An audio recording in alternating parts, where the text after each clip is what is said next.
We're here on EnviroNews with the amazing Daryl Hannah and also Winona LaDuke. Thank you guys for joining us. Thank you for being here as well.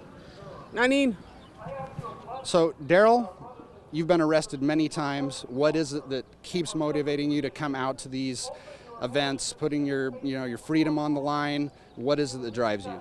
I don't want to have to come out and get arrested or have to keep coming out about this. I mean, we want this pipeline to be shut down. We don't want it to be delayed.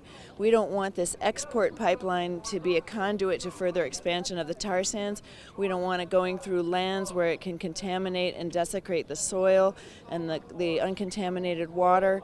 We don't need this pipeline. We can produce energy in ways that are clean, that are safe, and we need to start moving in that direction with a concerted effort. And we are coming back again and again, and now here we are in solidarity with the Cowboy and Indian Alliance, with people coming together from all walks of life, saying that we are drawing a line in the sand. This is it. We need this pipeline to be rejected once and for all. And Winona, we were just discussing how we're essentially swimming in a sea of never-ending environmental calamity at this point in time. What is it that makes this particular issue so important? Well, we got to an era of extreme extraction.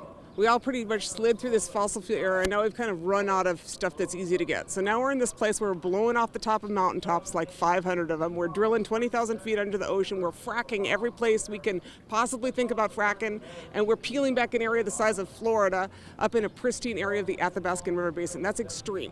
And we're doing that because we're addicted. And the reality is that addicts need to deal with their addiction, and addicts need to find a way out of their addiction, because this is not good for our Mother Earth, and it's not good for any of us over the long haul. Being an addict doesn't help you.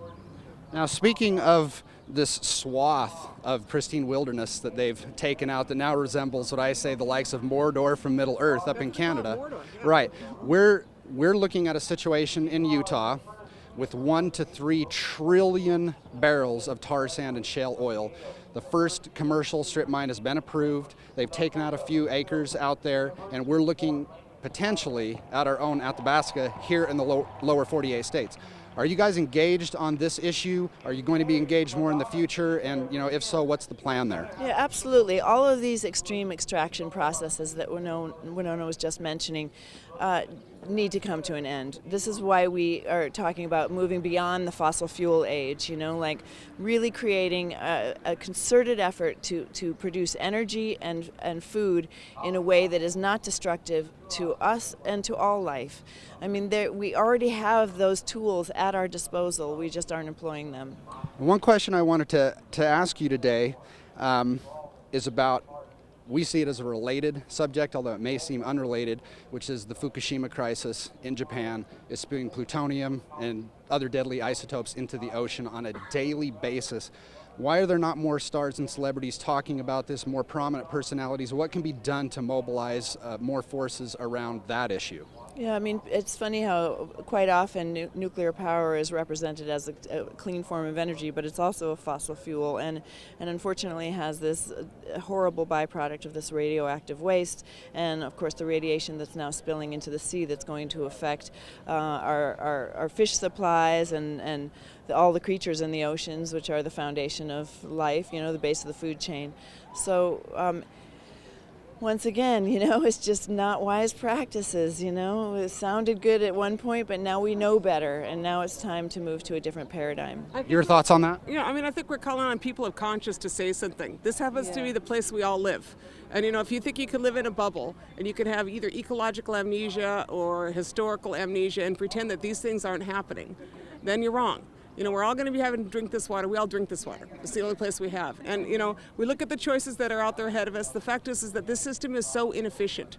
57% of the energy is wasted between point of origin and point of consumption. We ship our food all around the world, and 25% of our fossil fuels are used in our food industry. Relocalize your food, relocalize your energy, get efficient, and transition. Let's do this gracefully, because we have the ability, we have the technology to do it.